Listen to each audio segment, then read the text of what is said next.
There's this 23-year-old kid named Rafael Perez, and he's out of this airport in Chimalacán, Mexico. And this kid, he's gonna fly on his own for the first time. So he takes off at 9:15 a.m. And right away he notices that it's very foggy. So he really has not really a good sense of where he is. He can't quite find the airport. And so he tries calling in with a radio. He doesn't really hear back from them. It's sort of garbled static. So he takes the yoke and he tries to bank the airplane left, but the airplane doesn't go left. It just continues flying in a straight line. The plane begins to climb, and he's not making the plane climb. The plane is climbing on its own. There was like this huge cloud that he was basically flying into. He can't see anything, and he passes out. He wakes up in the cockpit, has no idea how long he's been asleep for, but he's immediately shocked that, holy cow, I did not crash the plane. He also looks out the window, and there's no more mist or fog. It's actually just the open ocean underneath him. And he looks at his clock and it says 11:30. Took off at 9:15. It's below 3 hours. The amount of time that has transpired that apparently I was asleep for is not enough time for me to arrive over any body of water. In addition to that, he looks at his gas gauge and it's at 3/4 tank. And he knew that not only is that way too high, but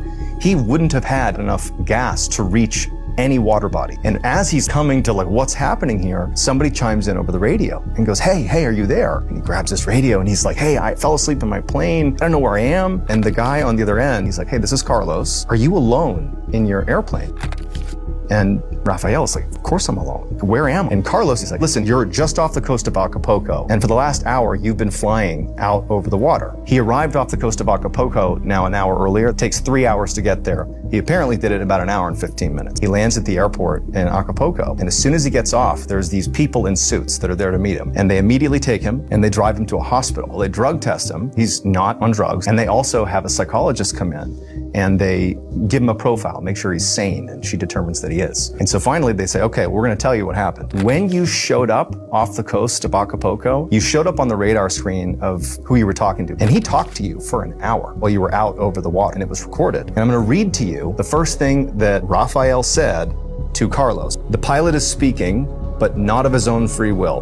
We are using him as a microphone. Your equipment is too primitive.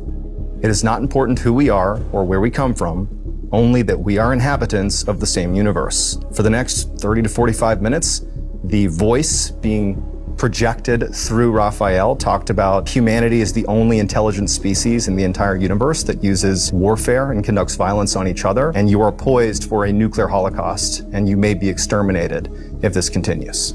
And then at about 11:30, Rafael wakes up. No one has any idea how Rafael wound up over the coast, and the Mexican government quickly took this story, buried it, and now you can only access it in this obscure library in Mexico.